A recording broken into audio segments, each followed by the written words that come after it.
엄마를 요양원에 모신 건 정말 쉽지 않은 결정이었습니다. 혼자서는 더 이상 생활이 어려웠기 때문입니다. 처음 요양원에 모시던 날, 엄마는 아무 말도 하지 않았습니다. 그저 제 손만 꽉 잡고 있었습니다. 그날 이후 엄마는 점점 말을 줄여갔습니다. 그리고 어느 날이었습니다. 요양원에서 전화 한 통이 왔습니다. 어머님이 자꾸 같은 말씀을 하세요. 이상한 말백. 요양원에 도착했을 때 엄마는 저를 보자마자 이렇게 말했습니다. 그 사진 봤니? 무슨 사진인지 몰랐습니다. 그래서 물었습니다. 무슨 사진이요? 엄마는 대답하지 않았습니다. 그저 같은 말만 반복했습니다. 그 사진 보면 안 된다. 서랍 속 사진 200. 간호사는 조심스럽게 말했습니다. 어머님이 계속 서랍을 만지세요. 엄마 침대 옆 작은 서랍이었습니다. 열어보니 오래된 사진 한 장이 들어있었습니다. 처음 보는 사진이었습니다. 사진 속에는 엄마와 어떤 어린아이가 함께 있었습니다. 그런데 이상했습니다. 그 아이는 제가 아니었습니다. 처음 보는 아이 330. 사진을 다시 봤습니다.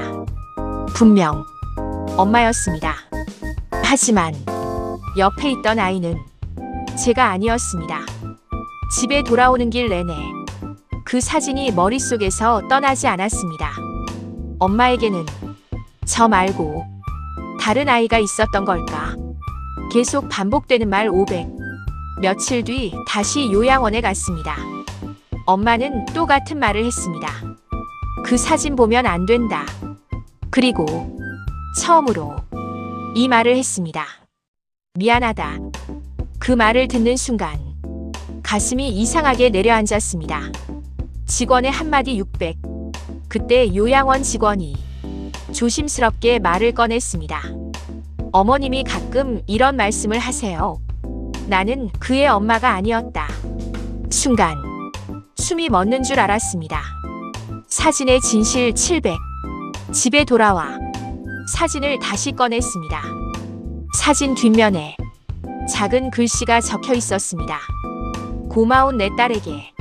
손이 떨렸습니다. 그 글씨는 엄마 글씨였습니다. 하지만 사진 속 아이는 제가 아니었습니다. 숨겨진 이야기 830. 며칠 뒤 요양원 원장님이 저를 따로 불렀습니다. 그리고 조용히 말했습니다. 어머님이 예전에 이런 말씀을 하셨어요. 젊었을 때 어떤 아이를 맡아 키운 적이 있다고요. 그 아이는 부모를 잃고 혼자가 된 아이였습니다.